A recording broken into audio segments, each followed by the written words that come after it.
let me run my talk with the great DC3. He's out here in Long Island. He's been doing this for a very long time.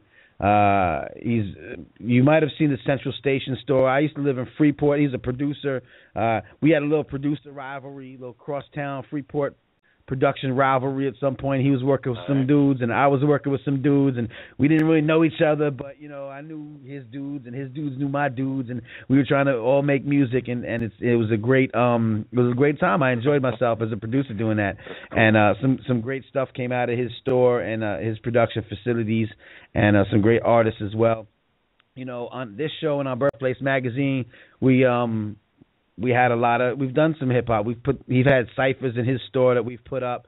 We've seen a lot of Long Island artists, from veterans like R.A. the Rugged Man and De La Soul to like some of the new cats coming up like Reek the Villain, and we've made sure that we've tried to shine some light on Long Island's contributions to hip hop. And like I said, just a few weeks ago, the folks from the Inner Circle, and they have a weekly showcase on Long Island on Tuesdays. Last week we had Granddaddy IU. So I'm really trying to purposefully demonstrate that there's a whole ton of stuff happening in and around Long Island as well. Sometimes we sit in the shadow of New York City and they don't really give us our love. But we out here doing it. And DC has been a part of that movement for quite some time. The I Am Strong Island concert series, he'll tell you, goes on a couple times a week, Mondays and Wednesdays in Baldwin and in Hempstead. So really, man, if you want to get involved or just, like I said, come out and enjoy some indie talent and or get involved as an artist, you'll want to contact this man if you are not already familiar. So real quick, we're going to get into this. It's my talk with DC from Central Station, the I Am Strong Island concert series. What's going on? Ain't nothing, man. You got like 5 minutes for me? Yeah, you already know. Yeah, man. I just, It's been a minute. Yeah, it's been a minute, man. But I see you, got things rolling again. And I was talking to the folks at the SIHH, and I'm coming up there this Wednesday for their radio show. And I know that you got the concert series going on Wednesday nights as well. So I'm like, I got to talk to you. Exactly. I got to talk to you for the radio show, man. Let people know what's going on. And please, man, tell me what you're up to these days and about the I Am Strong Island concert series. Yeah, well, got the I'm Strong Island concert series going on every Wednesday at Black Pearl. We're also doing every Monday at Area 516 in Hempstead. So we've been doing the concert series since 2010, doing different venues. 2014, I did about 15, 16 shows with the concert series. We started doing the shows in the city.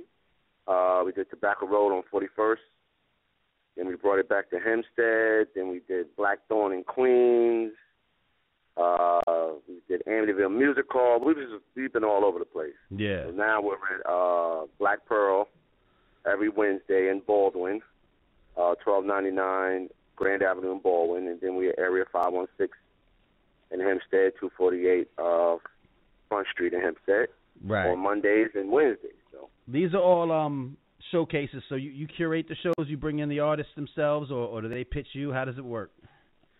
Some of the artists, yeah, we reach out to some of the artists, that we know that have a fan base, and we book the artists to perform. And then sometimes, with the buzz of the shows, artists reach out to me, and because they might know somebody that performed already, and we just go from there. Yeah.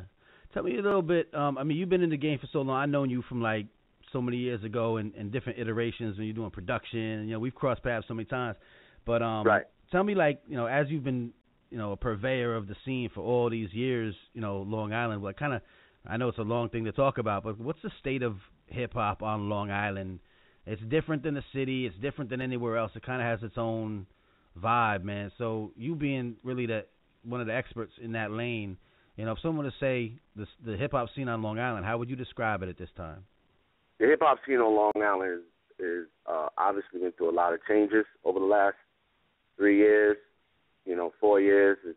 It's been through a lot of different ups and downs, and I've seen, Long Island in its glory days when we had the legends, on top, from Public Enemy, Rakim, De La Soul, yeah, Bismarck, UPMD. I've seen that go from now to the artists that we have now. But what I see now is that, in 2008, we kind of like shifted a lot of things because Strong Island Hip Hop, birth of a lot of magazines, a lot of radio shows, a lot of Long Island centric things to help the artists get out there and get themselves known within the community of Long Island. Because at one point it was just basically those showcases, mixtapes and stuff, and then with all the websites and stuff and coming out, and it kind of like spread the Long Island sound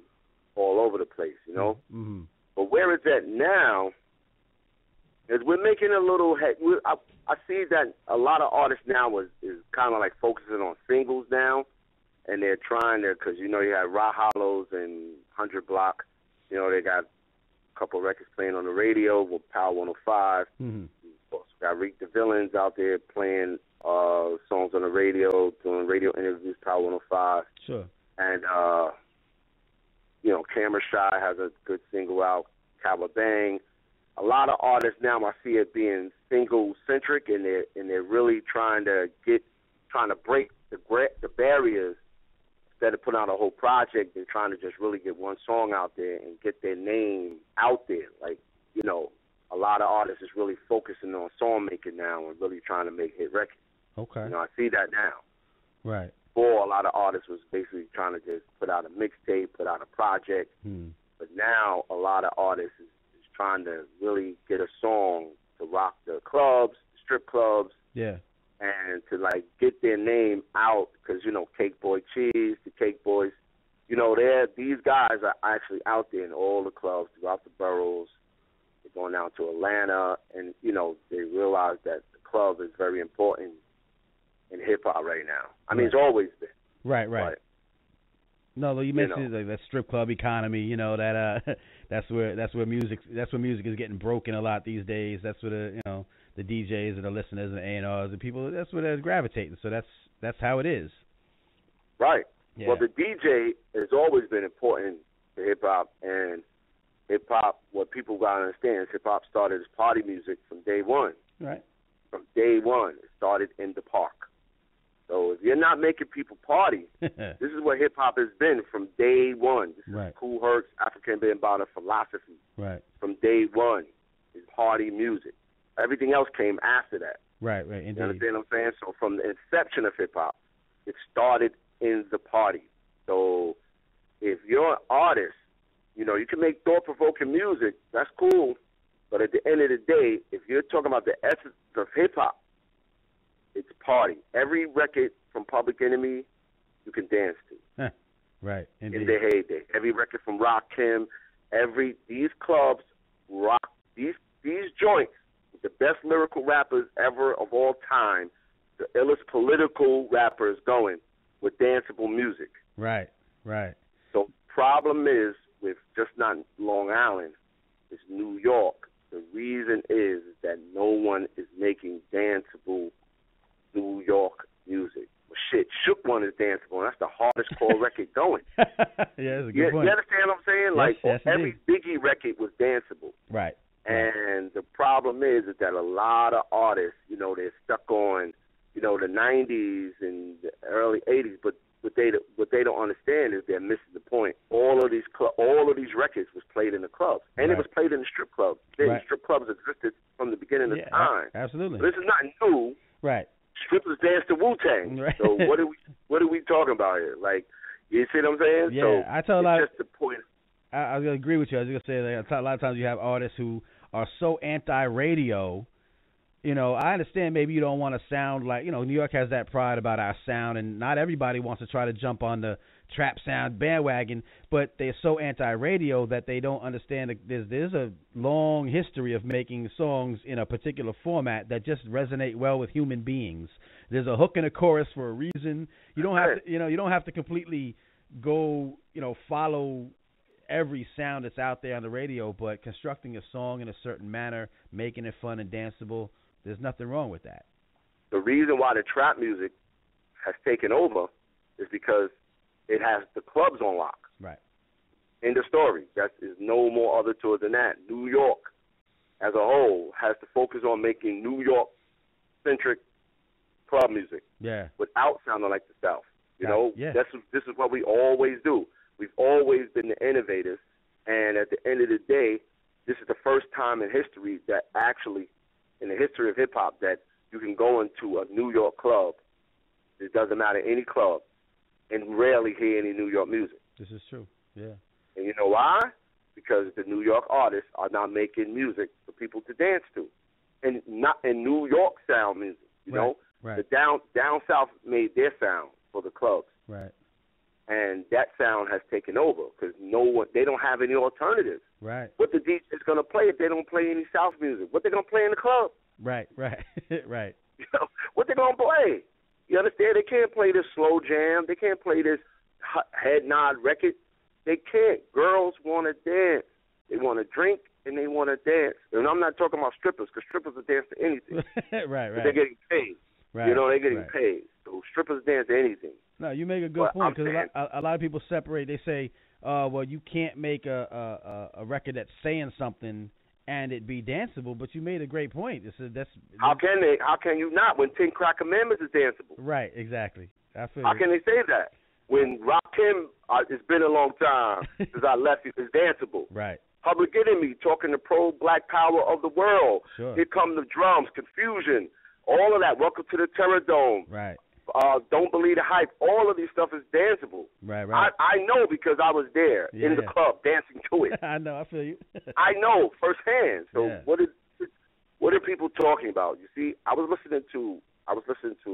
watching a interview with Ebro, right? And he brought up this exact point. He was having a conversation with Buckshot Shorty, and he brought up the same point. Right. He was saying that, listen, most of the Big Daddy Kane had dancers, moving scrap, and who could beat him rhyming? Right. So it wasn't never about lyrics. I mean, it was about lyrics, but it's also about the beat at the same time. I mean, KRS-One had clubs, songs in a record, and he's dropping knowledge. Right. With rhymes. Right. South Bronx is danceable. I mean, I don't understand. Onyx, they were danceable. It was like, people got to understand, Black Sheep, any record, Tribe Called Quest, any artist, De La Soul that you mentioned have danceable records. But they killing dudes lyrically at the same time. Right. And this is the point that New York is missing. This is what they're missing. You know, the South, and if they learn how to kill artists dancing with danceable New York tracks and lyrically, right, then who can fuck with New York? That's a good point. Because that would make all the Fetty Wap and Trap Queens and all of them, Ray Schmurder, whoever, step their rap game up. Right. Because now they got over all the lyrical rappers. Is that they understand? You make a good point. Rap. And we talked about, rap. People say that only the negativity sells and and the content-wise, no. But, I mean, Outkast was one of the best selling rap albums of all time, speaking some substance and totally danceable. You know what I mean? Totally movable. Totally. Of course, because they brought substance into the game. Yeah. And but their singles, Sorry Miss Jackson and all this other stuff, Criminal, all of these stuff was played in the club. Outkast is one of my favorite groups. And they were paid in the club. And they made the most creative rap music in the era. Yeah. You understand what I'm saying? I mean, at the end of the day, if people that talk about the 90s actually didn't live in the 90s. They wasn't there. So they don't know. Right. They just going by what they see on internet. Yeah. But you got to talk to people that actually was there, like, in the clubs at the time. You know, this is the Benjamins. That's why Puffy was able to take out the West Coast, because he made people dance over lyrical tracks, from Flavor in Your Ear to from Juicy to whatever. Right. He knew what he had to do. You understand what I'm saying? Because that's why no one could fuck with Bad Boy, because he had the illest lyrical rappers and he had the best dance tracks. And that was that. That's what's up. You know, so at the end of the day, and no one can say the Benjamins was a commercial record, but it was danceable. It was a loop that no one knew. It wasn't an 80s or early 80s loop, a hit record, and it was a hit. Mm-hmm. Same thing with Buster, Put Your Hands Where Your Eyes Could See. It was an unknown loop, and people danced till they could dance no more. Yeah, and they still do. You're damn right. So, do you see? And they still do. Yeah, they still do. That's a classic of all classics. Both of those joints. You're right. Right. Yeah. This is what I'm saying. Old school to the new. But so do you see some in all the showcases that you do and all the artists that you see coming through, either on your stages, through the store, you see that some of the artists out here maybe are getting. You see some of them are more single centric. They're starting to see it maybe. So you think there's some hope for us in this area? Well, the thing is, they're going. The artists that's making the singles, of course, they're going with the status quo of today, right? Because they don't know any other way, right? You understand? So if that's what's selling, right, they're going with what's selling, right? But it took a few artists to even understand that, because a lot of the artists wasn't even making music that was even close to selling. Right. So at the end of the day, so maybe they a lot of art. Right. So now they at least they're understanding that radio play is very important. Right. Making a hit single is very important, because without hit records, they won't. There's no Long Island movement. Sure. You know what I'm saying? And your point is very valid, that they got to just be able to combine the two. That you can make something that still sounds New Yorkish. We do have a vibe. We do have a sound that we want to stick to, and make it a hit danceable record. Even have some substance on it. You say that perfect storm can still exist, and more artists from the area should be trying to achieve that. Exactly. They should try to understand what even the producers. The producers are important too, because the producers is going with the status quo. Like, they're not even offering up those type of records. Right. But even artists to choose from. So everyone has to understand. So what's going to happen is a breakthrough is going to have to happen. Right. Someone's just not going to give a fuck what's on the radio. Right. And just go with it, and just say, listen, this is what it is, and then it has to be proven that this is sellable music, and it takes the club out. I mean, you have to look at it. Bobby Shmurda, right? Hot nigga. It was a Lloyd Banks beat, and it was danceable, but Lloyd Banks never had put it out as a single. It was just an album cut or whatever. Right. He took it, put some new lyrics to it. And the reason why it blew up so big, because he put a dance to it, and everyone could dance. That's why he blew up big. That's why it went where it went, because it took over the clubs. Right. You understand what I'm saying? Yes, sir. It took over the clubs. And I did like the formula that French Montana did off of his first single, when he used Lord of the Underground for his record, and that took over the clubs everywhere. Right. Right. But it was New York music, but it and they made it. That's coming out of the bad boy camp. You see what I'm saying? Right. But French does another Southern style music as well. Right. But that one record, he kind of took he took the clubs with that, and it was definitely a New York record without a doubt. Yeah, you're right. I mean, like, a lot of people throw shade at him for the Southern sound, but you're right. In some regard, he was trying to, I guess, play both sides of the fence. It kind of worked for him. But he had to do what he had to do, because you still gotta they're in control of the game. Right. You know what I'm saying? They're in control. They're not in control of the game. They're in control of the club. Right. That's the thing. When whoever controls the club controls the game. That's it. Because the club record, that same club record is played on the radio. That same club record is played on MTV. That same club record is played in all the formats. Yeah. So yeah, you're right. People, I was gonna say, even now you get that same club record that's played in the clubs, strip clubs, on TV, Hot 97, Power 105, and now some of those are even making it over to the 92.3s and Z100s. Now you're talking big time. And what do they play? Right. What do they play all day? Dance music. Yep, you got it. What do they play? Right. You're not getting on pop radio if you can't dance to it. Right. That's what's up.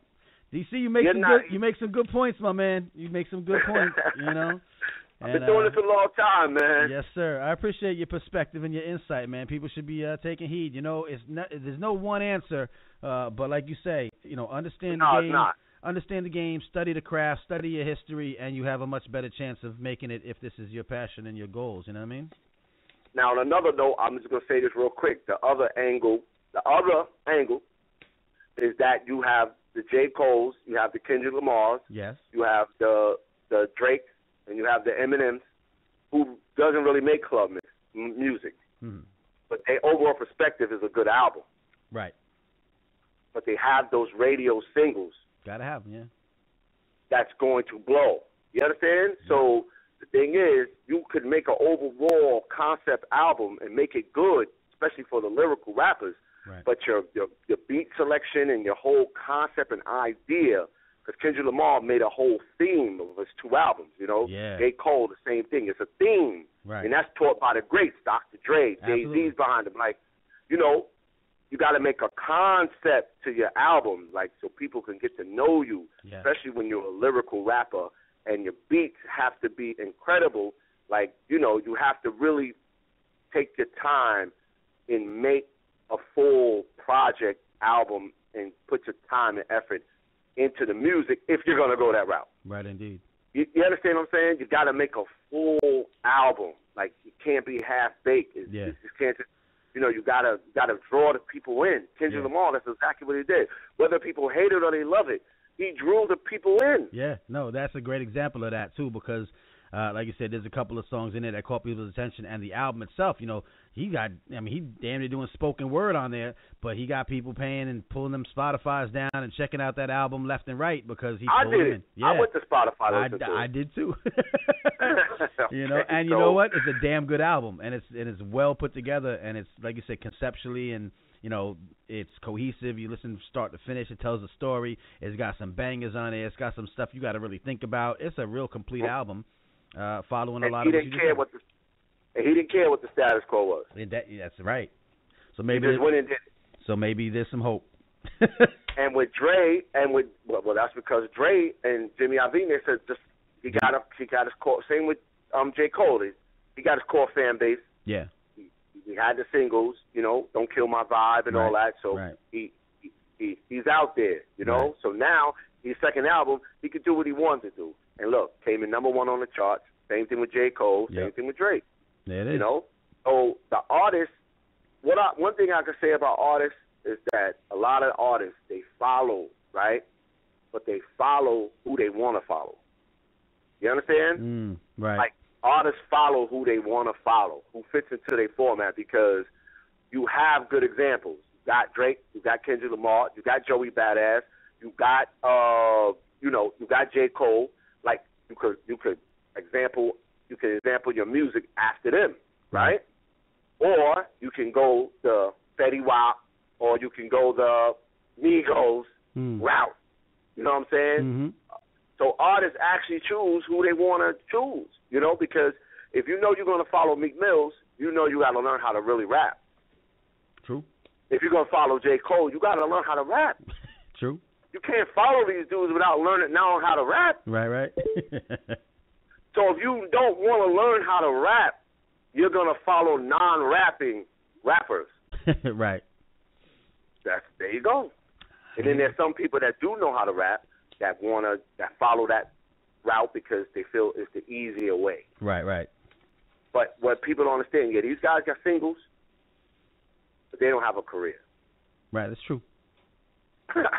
They don't. They really flash in the pan. Yeah. And that's not exactly. They don't have a career. Right. You don't want to follow that, but people do. Yeah, but people do. They choose. They pick and choose. So when I see artists, like at my showcases, at the concert series, you know, artists choose who they want to choose. You got, you know, I have some lyrical rappers, and I have the trap rappers. You know, we have both. And sometimes it mixes, sometimes it don't mix. Right. You know, because sometimes the lyrical rappers feel some type of way about trap rappers, and the trap rappers like, oh, man, fuck that shit. You see?